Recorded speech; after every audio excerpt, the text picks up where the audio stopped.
you had to juggle FFP at Villa, and you juggled it successfully. How difficult is it? And you used the word earlier, imposition of financial regulation. Is it unfair, FFP, PSR?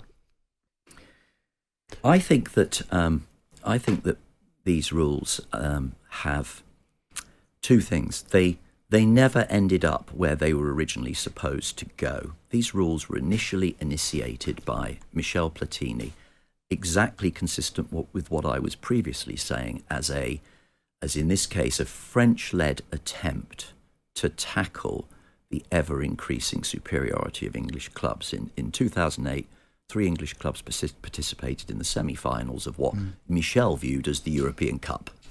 We call it the Champions League. And 2 of them were leveraged buyouts, Manchester United and Liverpool, swimming in debt from their takeovers, and Chelsea had a large amount of shareholder debt.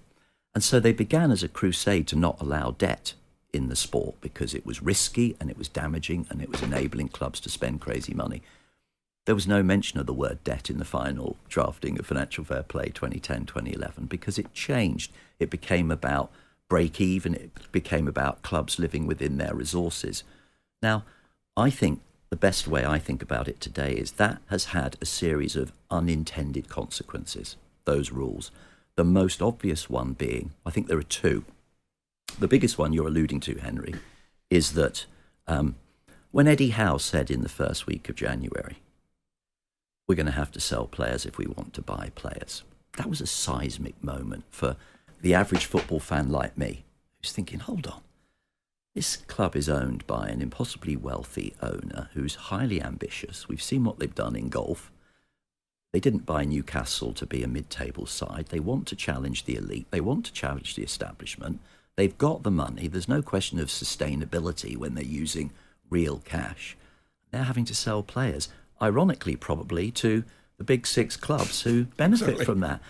That just feels wrong. So the first unintended consequence is we shouldn't be using these rules to prevent really well-funded new owners restructuring and improving clubs in the period after a takeover. So I would like to see a reboot of the rules that particularly treats clubs post-takeover differently. Maybe a period of time, maybe 3 years, where if they submit their plans, and if those plans contain very significant losses, for example, those have to be funded with real cash, not debt, not borrowed money, but literally guaranteed, so there's no question the money's not there.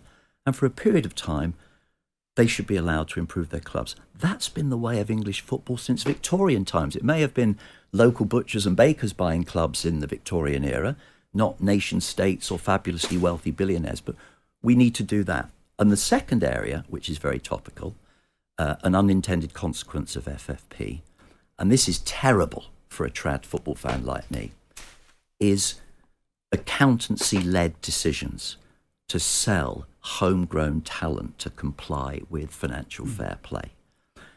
As night follows day, if you have a set of rules that require you to make profit, and if you're trying to compete with the big 6, complying with the rules, you have to spend a very substantial amount of your turnover on a wage bill just to be vaguely competitive. Villa are more than competitive this season with a wage bill that's half the big 6.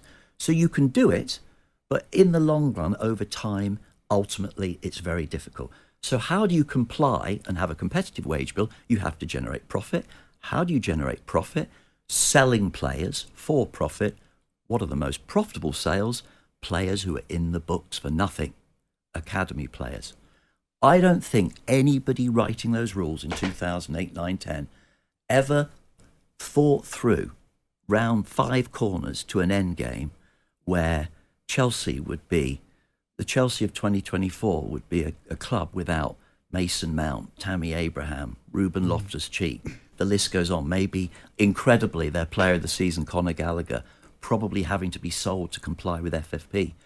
You know, football fans dream of their homegrown players being in the middle of the team, you know, for the best decade of their career. So again, I think that's unintended, and I think that needs to be rebooted. My recommendation would be we should think about a set of rules where we have incentives to keep homegrown players in those clubs. Maybe strip their wages out from the financial fair play calculation to give you an incentive to keep Conor Gallagher and not spend 100 million in the transfer market, which anybody can see is crazy.